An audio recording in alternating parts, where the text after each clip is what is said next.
Hello. Oliver Senton is an actor and a theatre maker. He played Robert Anton Wilson in Daisy Campbell's adaptation of Cosmic Trigger, and he also played the central role of Phil Masters in the legendary 24-hour cycle play, The Warp.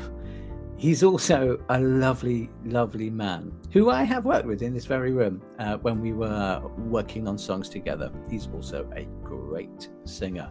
But more than anything, in his work as an actor and improviser, he has a lot of experience in the ways that we connect to each other and the way we connect to ourselves as well. So I have sponged as much of that information as I can for my own purposes, but also for your benefit. I hope you enjoy the conversation.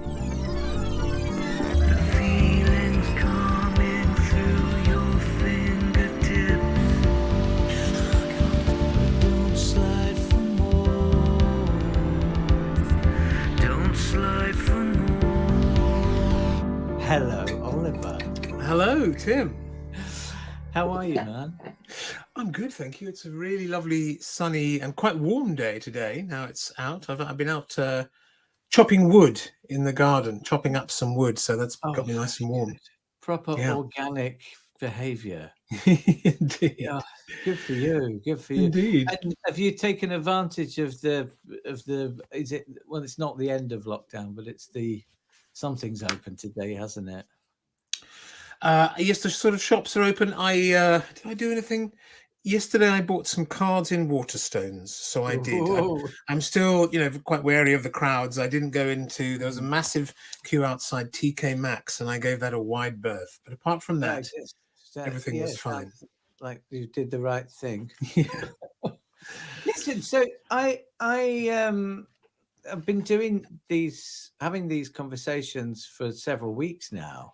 And I, on purpose, don't do any preparation at all because just mostly, even with those that I don't know, some individuals have been complete strangers. It's just kind of nice getting to know what. Yeah, of course. And but the main theme of it is connection and how we connect to each other.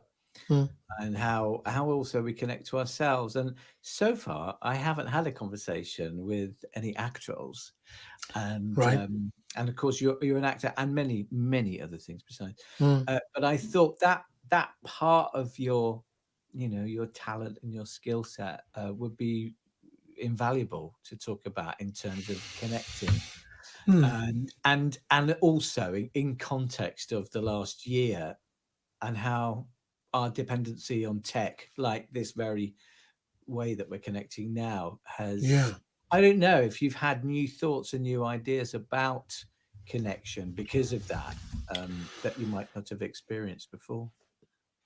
Sure, I think we all have, because we've had to relate to the world to some extent in a very different way. I mean, some of us, less than others. I was saying to someone yesterday, people who work in supermarkets who already were working in supermarkets, that is, have hardly had a change to their life. I wouldn't have thought, their contact with humans is the same, albeit with masks and a few people getting annoyed about wearing masks and so on. But yeah, of course, lots and lots of thoughts. I was just thinking then that it's easy to launch into the problems about making connections over tech, but one of the great blessings is strengthening connections with those who are very close to us. If we're fortunate enough not to be living on our own and we have 2 or 3 people or more who we can see regularly, then those relationships, I think, have been enriched and tested, of course, because living with other humans is a complicated affair. But in terms of connection, that sort of close stuff has undergone a positive change, I think, for me and for many people. I'm sure not for everyone, but there's that side of it as well, like away from the tech, as it were, in terms of connecting to people. You know what I mean? A break is good, isn't it, as well, in some ways, as long as it's not total. Yeah, absolutely. One realizes the importance of being able, as when one can, to go out to get away from the people who you are closest to, or share your space with, because we need that as well. We need a balance, absolutely. But it can also be kind of enriching. I'm gonna take a sudden dive round the corner Sure. by just because I'm aware that there may be some people listening or watching who know about you or have indeed worked with you in that world of Robert Anton Wilson. You, for all intents and purposes, are my Robert Anton Wilson because I've listened to Cosmic Trigger and your delightful, amazing rendition and reading of the audio book. Of course, that's my first time understanding all of those ideas. And there's an awful lot about how we connect to our own consciousness in that. I mean, I know those that know this part of your work may have heard it before, but there might be some people listening and watching who don't know what it is that I was just talking about. Can you sort of maybe talk about that part of your work? Sure. Well, that part of my work starts in the late 90s when I met Ken Campbell, who, I'll try and keep this short. I met Ken Campbell, who was at school with my dad. My dad was a few years older, but they were at school at the same time. And as older gentlemen, they met, and Ken was then looking for an actor to take over the leading role in The Warp, which is a 24-hour play cycle written by Neil Oram and originally directed by Ken. Ken was relaunching it, being directed by his daughter Daisy. This was the end of 97 we're talking about. And he was looking for an actor to take on the lead role, Phil Masters, which is a big undertaking. It's equivalent, I'm told, I've never counted it, to about 5.5 Hamlets. So I learnt that part and performed that part for Daisy. So Daisy directing and Ken overseeing. And of course, the connection already there is that Ken directed the first and only, I think, stage adaptation of Anton Wilson's Illuminatus trilogy, which Bob himself came to see. It opened in Liverpool and then opened the Cottesloe Auditorium at the National Theatre. That's the one that's now called the Dorfman. It opened that space.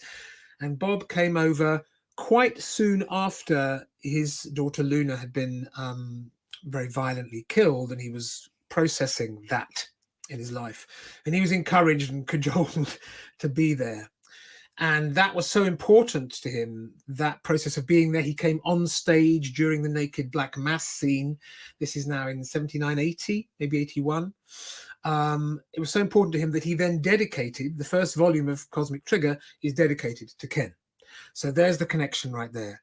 Then after Ken died in 2008, his daughter Daisy was encouraged by many to put Illuminatus on again, or sometimes put the Warp on again. And she was like, no, I don't want to just revisit my father's old glories, really. And then she went in a very long, circuitous route and came back not to doing those things, but to making her own adaptation of Robert Anton Wilson's Cosmic Trigger trilogy, which is an extraordinary job of adaptation.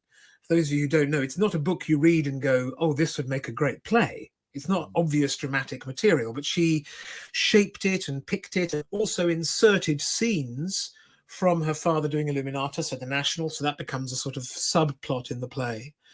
And that was then staged in 2014 in Liverpool, and then in Liverpool and London briefly, and then 2017 for a longer run in London again at the Cockpit Theatre. And the script has just been published, illustrated. So through that, I knew of Wilson a little bit before we first read. You met Robert Anton Wilson? No, I never met him. Ken met him, and Daisy may have met him, but I didn't, sadly. He would have died. He died in what, 2010? The year, I think it was the year before Ken, wasn't it? 2007, I think, because they died quite close together. It's around that time. No, it is around that time. So no, it would have been. Yeah, I didn't meet him. I never got to meet him, but I have been privileged enough now to be in touch with his daughter and Rasa, who runs the estate, and these people. So I've got to explore his world very intensively through embodying him, channeling him, whatever you want to call it, in that play. So that's a brief version as well, isn't it? You've and two very different productions too. You saw just the second time, did you? I've not seen. No, Oh, you didn't see it? Oh man, you just heard. Okay, all right. They were I only very, met very Kate different. in 2019, so Okay. I've heard about it in a way that would make me Yes. think that I have seen it. Yes, Kate But Alderton, that is, who yeah, played Arlen yeah. beautifully in that, Bob's wife.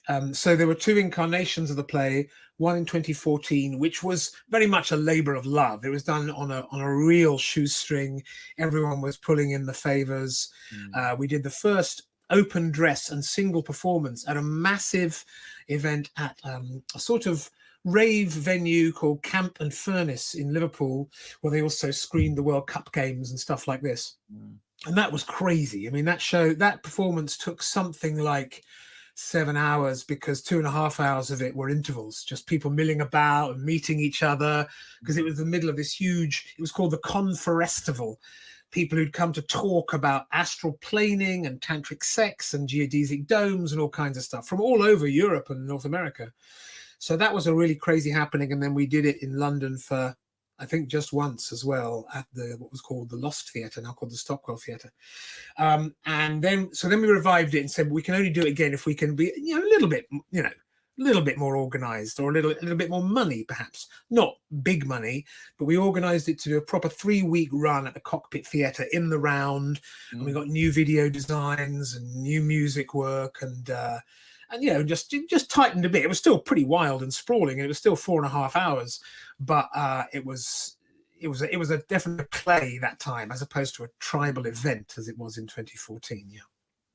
And that side of it that you described first in Liverpool, where that you were, I think the term you used, people milling about and just everyone meeting each other, and there being a kind of blurring of lines between performers and audience, and and it's I've been close on a number of occasions to many of the individuals and creators involved in those productions. And it's such a beautiful connection between everyone. And then, of course, Robert Anton Wilson himself is a great, was a great advocate for synchronicity and connections and things happening in certain ways. And wrote an awful lot about conspiracies. And I've only found out about him through Kate in the last 2 years. And as I learn more about that world, it seems so connected to where we are in the world right now. When you say that world, do you mean Wilson? A world of coincidence that's not coincidence, a world of synchronicities which are kind of exponential, and you just kind of I have it a lot these days, and a lot of friends of mine have it, which just things appear to keep confirming we are on some sort of path. But of course, Robert Anton Wilson argues for and against all of that as well. And this is wonderful. But the subject is very much in the literature that he wrote, isn't it? And I wondered, as someone who's stepped into the shoes as an actor, you've had to connect to part of yourself, and obviously in the research of that to portray that character and talk a lot about those subjects on stage, and probably a lot of interviews as well, I imagine. And I just wondered, looking at the world in 2020 and 2021, where we are now, where, I mean, conspiracy has been one of the most overused words, isn't it, since the pandemic? And I'm not here to deliberate on what's right and wrong about it, just the whole subject of conspiracy. And as someone who's been manifesting various stories and ideas and concepts about that, what does that look like to you? Because I know what it looks like to people who haven't played Robert Anton Wilson. Okay, no, fair enough. Two responses to that, two different parts of that. One is that as an actor in that situation, you are both connected and disconnected, because I'm not there to be me. I'm not there to talk to anyone. I'm there to say someone else's words, to impersonate another person and let the story come through me, at the risk of sounding very pretentious, but it's not about me. So like it's very difficult when people are wandering about, because I'm like, okay, this is my next scene, is this is my cue, these are my props, that's what's going to happen, I need that costume, I need that there. I'm thinking about my journey as an actor through that, to allow the story to come across in an exciting and live way. But in order to do that, I've got to think about a bunch of other stuff, right? So people talking to me and saying, I want to have a conversation with Bob Wilson, you're like, not right now, because I've got to get back to this thing, you know? So that's actually a weird duality, and I'm there to communicate with those people, but I'm not there to connect with them as myself. I'm for want of a less pretentious one, I'm there as a vessel or as a nodal point of connection, right? So that's a strange tension. I mean, The Warp was like that too, in the sense that you're in the middle of this extraordinary happening, and both of those plays were genuinely transformative for a number of individuals. It changed the course of lives and trains of thought and all kinds of things. But I was sort of away from all that because I was in the eye of the hurricane, if that sort of makes sense. Do you know what I mean? So connected and disconnected in those ways. Whereas I've had lots of other wonderful experiences around that, where I have been able to talk and enter into those things. And it's funny, yeah, actually. go on. Sorry, carry on. I'm making the mental note. Okay. Well, no, I was just going to say in answer to the conspiracy part of that, yes, you're quite right to point out that, you know, Bob was a great thing, you know, years before Adam Curtis was onto this and others, that we have to try and distinguish between conspiracies that are real conspiracies and conspiracies that aren't real conspiracies. And just to acknowledge that on one level, most conspiracies, not all of them, are just there because we want to make sense of a crazy, meaningless world. And we want to believe that someone's in charge and organizing it, even if they're horrible and repressive, because that just makes more sense, because it gives us a structure, you know, rather and prevents us from falling into existential despair if we can't find another alternative. It's right? a comfort to know there's a big bad baddie stroking. Yeah, someone with a big stick. That's right. But one of the beautiful things about Wilson's writing and people around him is to show that existential despair is not the only other option, you know. But hilarity and joy could be one option, you know. Of course, yeah. It doesn't of the ridiculousness of the whole thing, right? I had a flash thought when you were talking about being disconnected and connected in your acting, and it sort of tugged at the origins of my entire Super Connected project, which started because I was frustrated with how much social media was professing to connect us. You know, I mean, I think that's Mark Zuckerberg's tagline, or has been for years, connecting people to each other, you know, and I started writing in great defiance of that, songs and ideas 4 or 5 years ago. Yeah.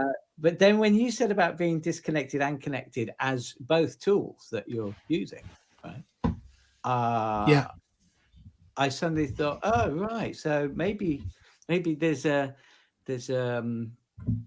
benefit in how disconnected some of us have been from each other because of social media, in order to spend that extra bit of time that we might not have been doing to connect to ourselves. Because it's a very, you know, when you're silently typing messages and sharing posts, and people, and I have do it for hours sometimes, you know, whether it's on Twitter or Facebook or Instagram, and you're just compiling all this stuff that's entirely inside yourself without actually communicating with another soul. I'm starting to see that that's not forever, of course, doing the same thing again and again. I'm not sure that's beneficial to any of us, but the last 10, 15 years, that's been very much part of our culture. A lot of human beings have been spending much more time alone in their heads with that. And when you said that about being disconnected to basically create art, you're balancing your connecting and disconnecting to create art. I thought, oh, right, yeah, actually, you do need both. You do, and I think the binary is. This is not. I'm not saying anything new here, but we are finding it very hard as a culture, by which I kind of mean Western Europe and America, to hold any binaries in our heads that two contradictory things can simultaneously be true. We accept it in physics, right? We accept that you can have a particle and a wave at the same time. We accept that a photon can be in two locations at the same time, according to the law of physics. But to accept, for instance, that a loving father and funny storyteller could also be a racist old gentleman who's married to the Queen, we find that really hard, because we say it's got to be one or the other, must be one or the other. But you're like, no, that's not the world. Dictators can be lovers and patrons of the art. Psychopaths can be good fathers. These things exist together. Yeah. Actually, more and more as we go further away from, I don't know, historical icons, whether they're artists or musicians or all kinds of public figures that we've adored and worshipped. There's always things coming out about them that, that make us feel a little bit then confused about what we think about the work or the life. Yeah. The behavior of the artist or the art of the artist don't always go together comfortably, do they? Yeah. The artist, the politician, anyone, nobody is perfect, right? Again, that's something like we flag up as a thing in abstract, but when we actually when we're confronted with that, we're like, oh, how do I deal with that? How do I accept that? And that makes talking about connection, that makes communication very, very difficult, because a lot of communication. That's why I love actors so much and what they do, because I really admire actors, always have done, because good actors who know that even if they're playing unlikable characters, have to get in there and find out, why they might have been a genius, but why they might have also done something horrific in their lifetime, and try to portray that. That's sort of why I've always thought actors are kind of they're athletes of this weird spiritual realm that we don't really understand with our waking minds. Yeah, it's true. It's true in the sense that a lot of actors, if they're lucky enough to get the range of work, have the privilege of trying to understand what it's like, sort of active empathy, or sort of mechanical empathy, putting together another persona or another attitude to go, what's it like to, I've got to reflect that and represent it on stage or on screen. How do I do that in a truthful and interesting way? So it's that can be a real, and it's also kind of free therapy, which can be handy too. I'm aware of that. No, of course, it's true, and that's the power of art. That's why I wants to say to this, we know this, and this is something that's really coming into our society, certainly in Britain, I think, is the idea of art as making you better. If you sing regularly, if you dance regularly, if you write poetry, if you paint, you feel better. You know what I mean? And we're sort of grasping that more widely, because as you say, that helps you get into a wider range of emotional states.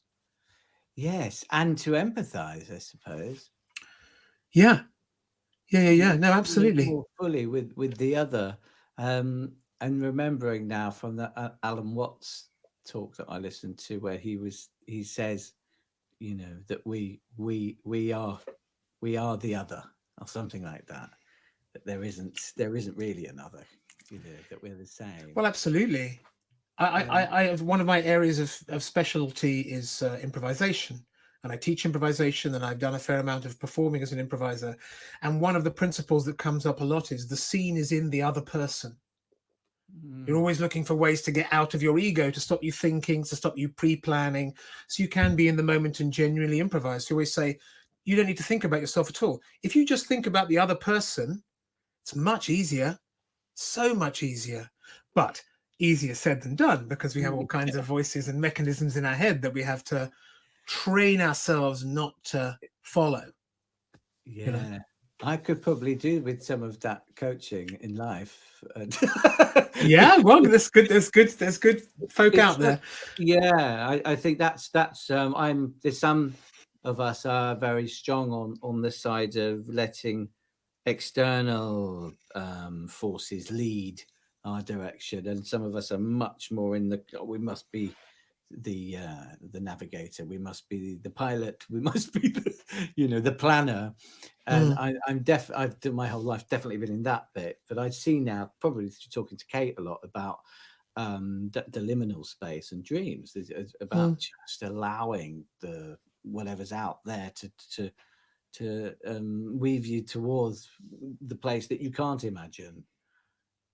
Yeah, well, and as you say, a lot of us, those of us who haven't had to deal with, relatives being very ill or sadly dying or having to just scrabble around for money desperately, leaving all those people aside, those of us who've had the privilege of being able to at least get by in the last year have been given a great gift to say, of enforced contemplation or of enforced extra headspace to go, what's that about? Yeah, it's an amazing gift. Anybody into the creative jobs or pursuits were more prepared for what's just happened to us collectively. I suppose I certainly feel quite lucky about that. Sorry, go on. Yeah. No, I was just going to agree. Just going to agree with that, really. Yeah.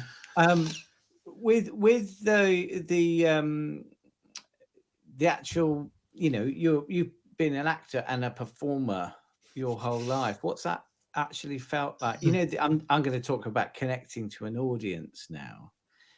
Okay. And that side of your experience is, how much has it been like a interesting experiment, and how much has it hurt? How much has it hurt? Not being able to be in front of the people and creating that energy. I see. In the last year. Yeah, I see. Yeah. Okay. I understand. One of the big discoveries for me, two discoveries for me. One is that I'm a much more reactive person than I thought I was. I realized that I'm not someone who comes up with grand ideas. When I'm brought in on the team, which in something I believe in, I can work incredibly hard and very dedicated and very organized, and I will take on huge challenges. I love doing that, but I am not an initiator, or at least I'm not very good at that, and that's okay. I've become a lot more accepting of that as I've realized it. And the other thing I've realized as a performing artist, as a theatre maker, is that performing is lovely, but it's kind of the cherry on the cake. What I really miss is being in a room with a team of creative people, putting work together, making work, creating new stories, new moments, new emotional journeys. I've had 2 periods of being in a room for 4 days to do some R&D on new things, totally different projects. And that's been wonderfully free and unpressurized because we haven't had to come up with any final results.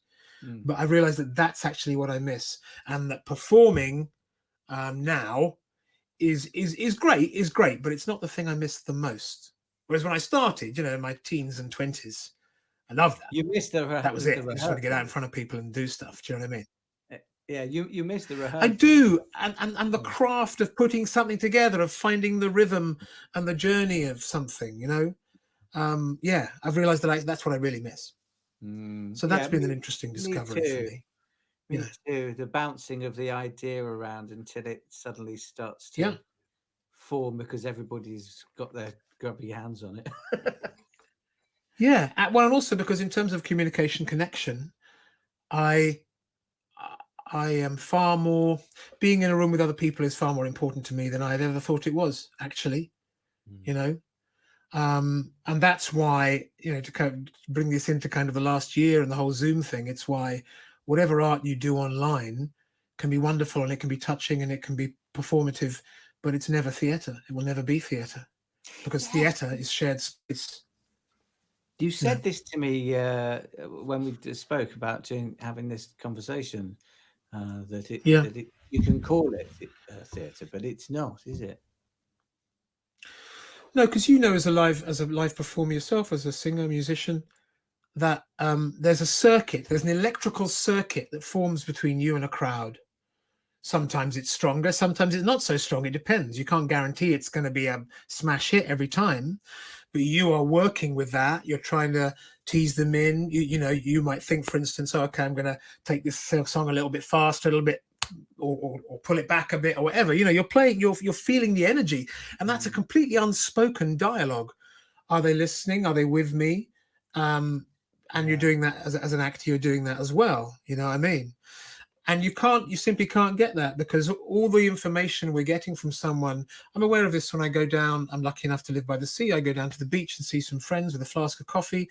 And that act of just talking to someone when they're there is way more richer and more complicated and more challenging than even talking like this. Because all your other senses, are there in terms of thinking, is this person attending me? Do you know what I mean? So in the live thing is just richer and more complex. Some people, of course, find that difficult, and would are happy not to do it.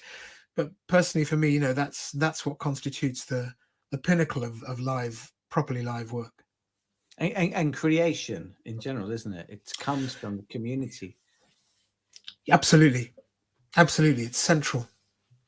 It's absolutely central, I think. Do you there's something I see at the moment and think about quite a lot, which I didn't used to, but I do now, and it is the subject of I don't know what to call it.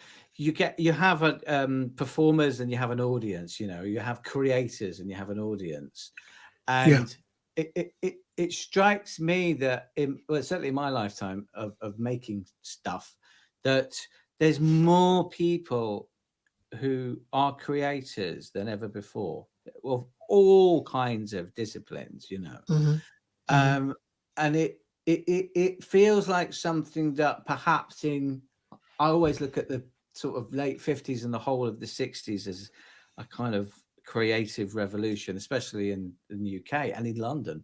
So much art, music, film, TV, theatre that was just that almost were building the pillars of what we kind of think of as the entertainment world, I suppose.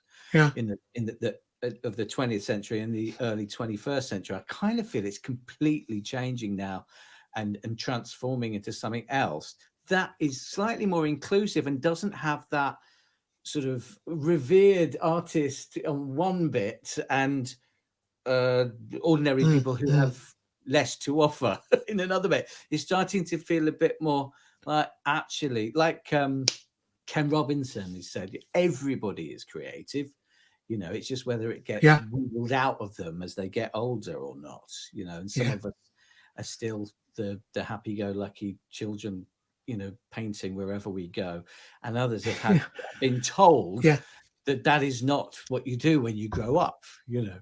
It feels like it's going in that direction from where I look at, and so that connection that you're talking about between the audience and as well and the creators. I don't know if its future will be the same. What do you think about all that? It's hard to tell. I agree with you completely, and it's interesting talking to friends and colleagues over the recent months that some of them feel very threatened by it.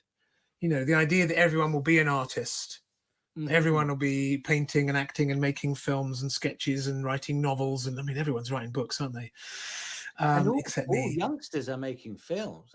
Yeah, absolutely. So here's the question. I want editing films on their on smart devices and all on screen on your phone. You know what I mean? I know how to edit and compress on my phone now, and I'm way ancient.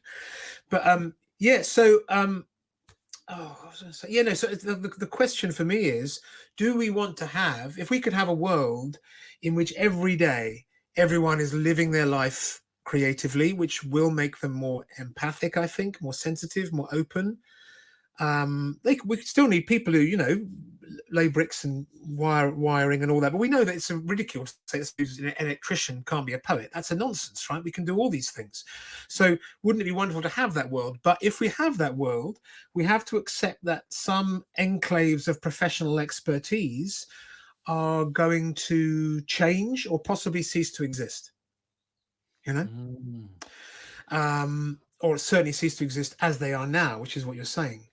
I see that definitely the new punk is community, right? It is giving the skills to everyone, and Fun Palaces has done huge stuff with that. More and more theatre companies, music collectives, labels, online, streaming, all of that is giving everyone the power to make music or sketches or films and get it out there. So, self-publishing, all of that stuff.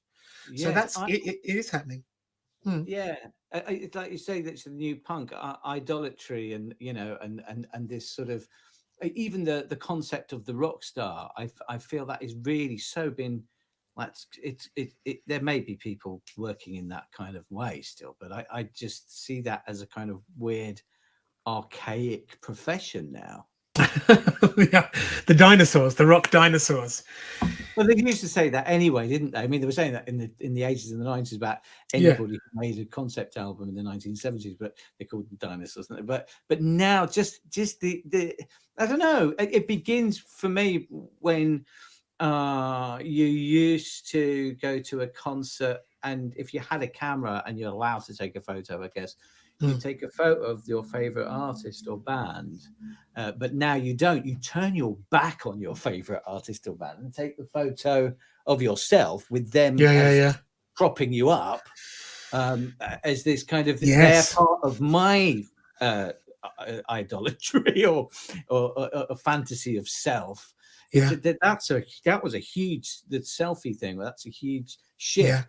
Now I don't think that's going to last. It feels to me, certainly from hanging out with people online, really beautiful, creative, imaginative people that are just interested in what we're all doing together, rather than having that moment, which is, hang on, can everyone just stand behind me so I can show everybody else what Yeah. I'm doing? There's I hope that's going that way. I might be wrong, but I think it definitely is. The question is whether, as with punk, is it something that will go in waves, and eventually, because we're all making a choice, and maybe this paradigm is changing. Let's hope it is. But we're all making a choice between freedom and security, between self-expression and security, and we fight for a balance between those things.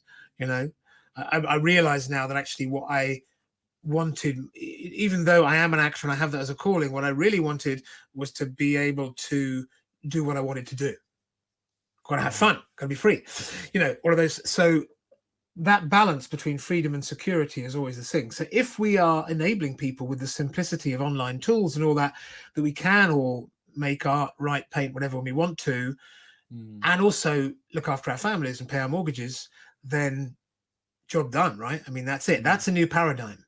That's a new paradigm. On the other hand, in lockdown, we have developed nearly 500 new billionaires globally. So, there's stuff going on economically, which is still, on another. It's terrible. Yeah. I wonder if the very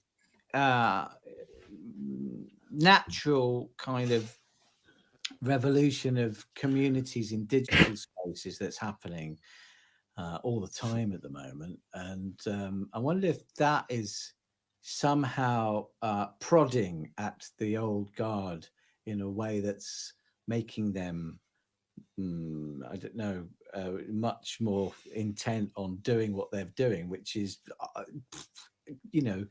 corporatizing everything and making a lot of money for themselves whilst exploiting certainly a lot of creatives, and it's because of a very natural grassroots feeling that I think many of us have, which is just wanting to be more together. And in I think just before the pandemic, there was already, because of Extinction Rebellion worldwide, that people needed to get together and be creative about their social activism. They wanted to be, that's one of the most beautiful, I don't know, campaign sort of actions that I've ever seen. Whether you agree with what they're doing or not, it's so artistic. And it just struck me that was immediately after that we get sort of locked in, and while we're locked in, civil liberties are removed, and there's an endless list, especially in our country, of rights that have just been sort of, I think a lot of them are for safety, but I think a lot of them are not, and appear to be feels like a little bit like government going, oh, everyone's kind of getting too human.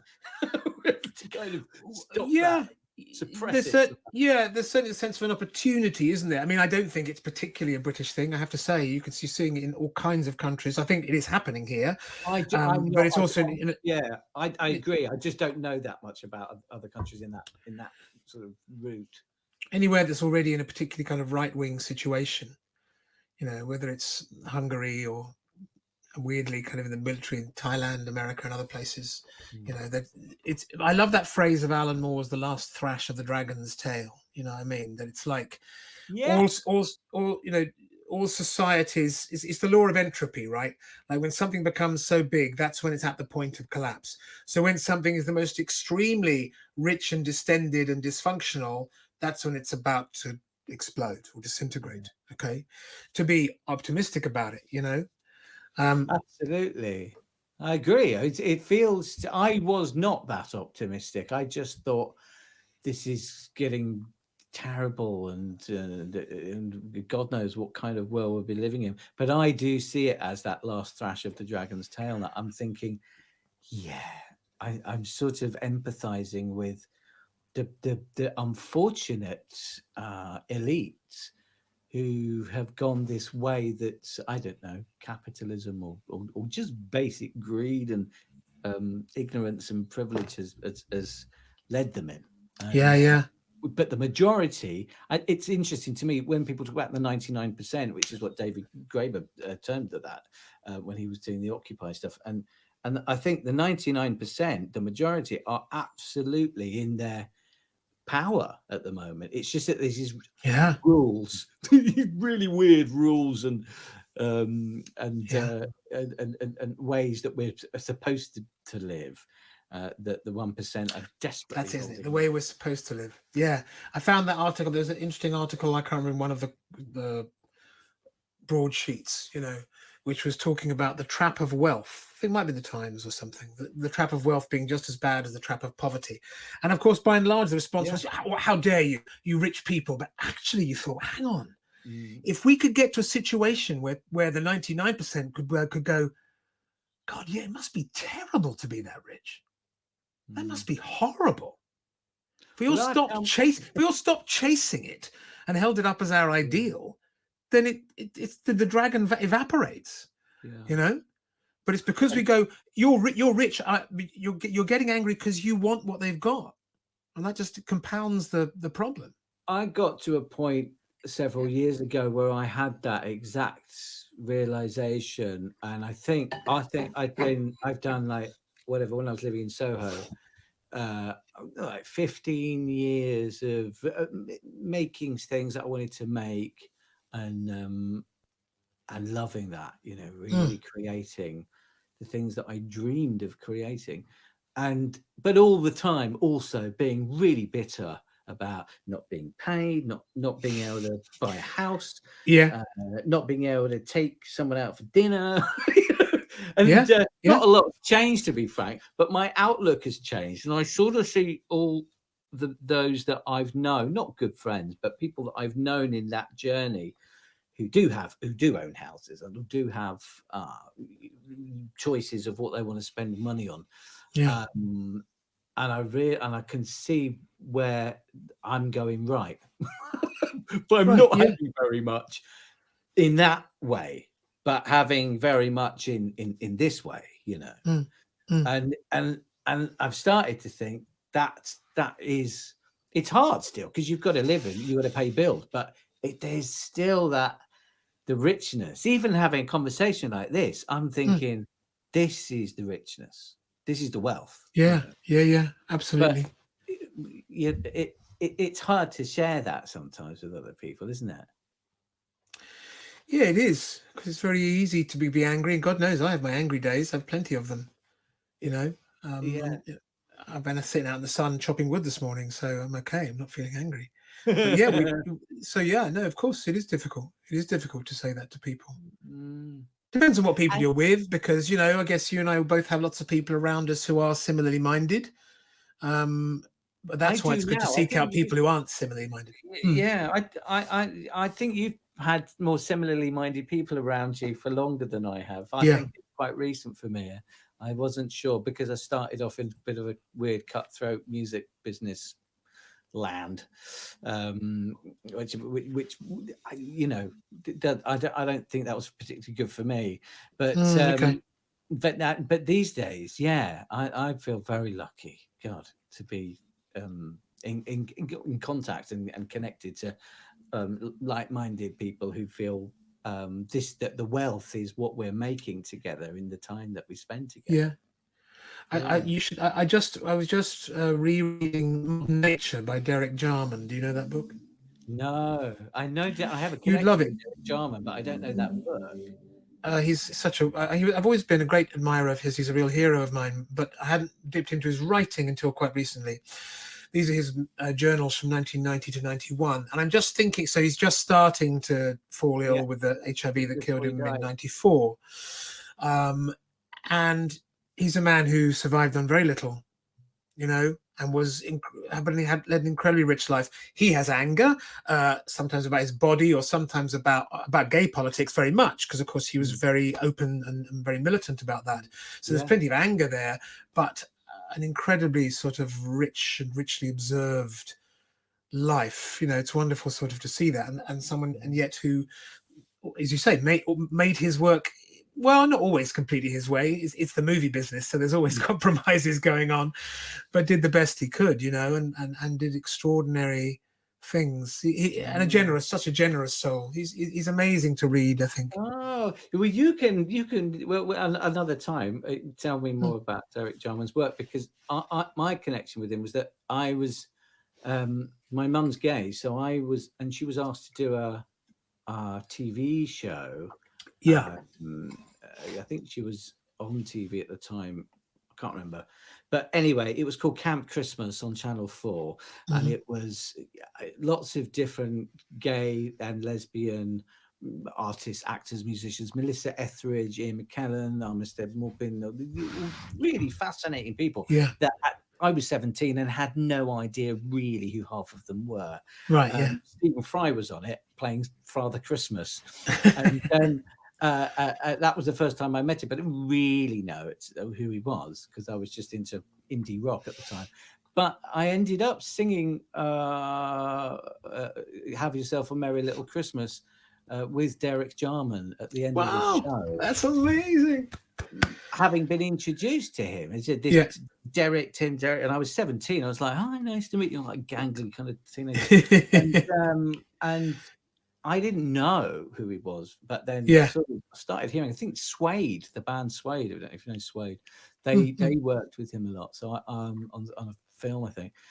So I started hearing about his work, and then I moved. That's what I moved to Soho about 5 months after that Christmas, Yeah. and I moved into the flat where he used to live that he had in Soho, not knowing that it was his. It was just happened Wow. that was available in Charing Cross Road Wow. opposite St Martin's.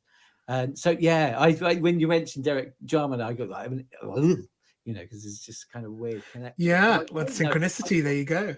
Yeah. Well, back when we started, Yes. Robert Well, Anton because I'm also, you see, Wilson. I'm also near. I go to Dungeness quite a bit. My in-laws live there, and I was married in the lighthouse there. So even though Oh, I knew of it beforehand, I have a very even stronger attachment to it now, and the area around Prospect so Cottage. he really is one of your guides along your journey. Yeah. Yeah. Yeah. It does. It Wow. does. It does feel that way. Oh, Um. wow. That's a Yeah. nice connection. That's Yeah. me. I'm watching a Derek Jarman film tonight now. Well, the one he writes about a lot. Sorry, this is going on a bit, but Yeah, I've never seen. There's a film lovely. called The Garden, which is sort of a life of Christ, a lot of gay iconography and stuff, which I've never seen. Which is the one he filmed in Dungeness around his Yeah. house, which I've never actually seen. So that's the one I really would like to see. Well, I think that I'll try to watch that later. Okay.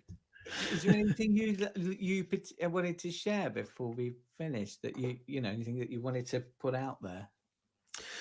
Anything I really want to put out. I think we've said a lot of I think you a lot put of a good lot out there. stuff. We've done a lot of stuff there, a lot of good connections, and just that I am looking forward to. I understand people are anxious about this, but I am really looking forward to more conversations and performances and sharings with people in the coming months and years, whatever waves we may have to ride along the way. You know, I'm very much looking forward to that. So let's see this as a step towards that.